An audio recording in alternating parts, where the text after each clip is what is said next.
Hello everyone, my name is Pooja Singh. मैं बेंगलोर से हूँ और मैं कैंगन के बारे में आप लोगों को कुछ बताना चाहती हूँ।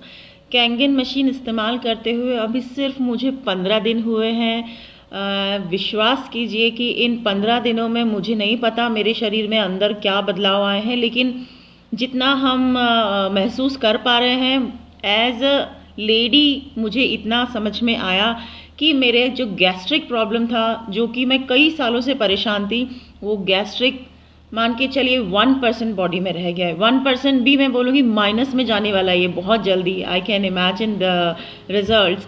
और मेरे घुटनों का दर्द अपने आप चला गया। मैं पिछले 3 से 4 सालों से जब बच्चे को डिलीवर किया, दोनों बच्चों के बाद में मैंने कैल्शियम, मल्टीविटामिन, ओमेगा और काफ़ी सारे जो सप्लीमेंट्स हमको आयरन के और विटामिन डी के डॉक्टर्स देते हैं, ये मुझे रेगुलर खाने पड़ रहे थे। अगर एक हफ्ता भी गैप होता था तो मान के चलिए मैं बहुत परेशान हो जाती थी। कैंगन लगाने के बाद एज सच हमने इतना कुछ नोटिस नहीं किया।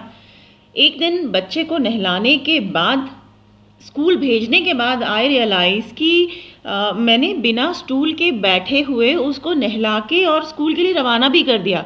बाद में मुझे याद आया कि मैं तो अपने घुटनों पे अपने आप बैठ के उठ गई।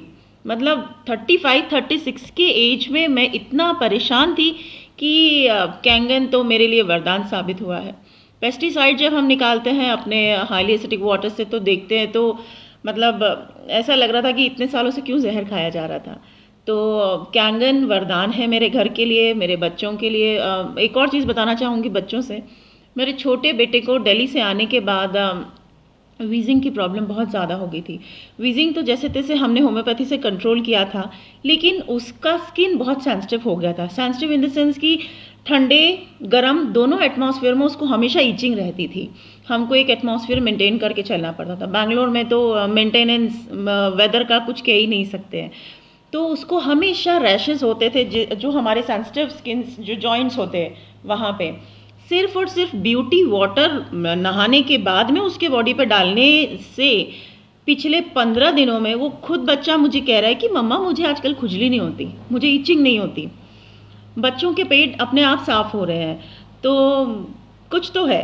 अगर आप अभी भी विश्वास नहीं कर रहे हैं, मतलब प्लीज़ प्लीज़ इसको करिए। अपने परिवार की हेल्थ से कॉम्प्रोमाइज़ मत कीजिए। हम थोड़ा लेट हो गए प्लीज़ आप लेट मत होइए। Thank you so much.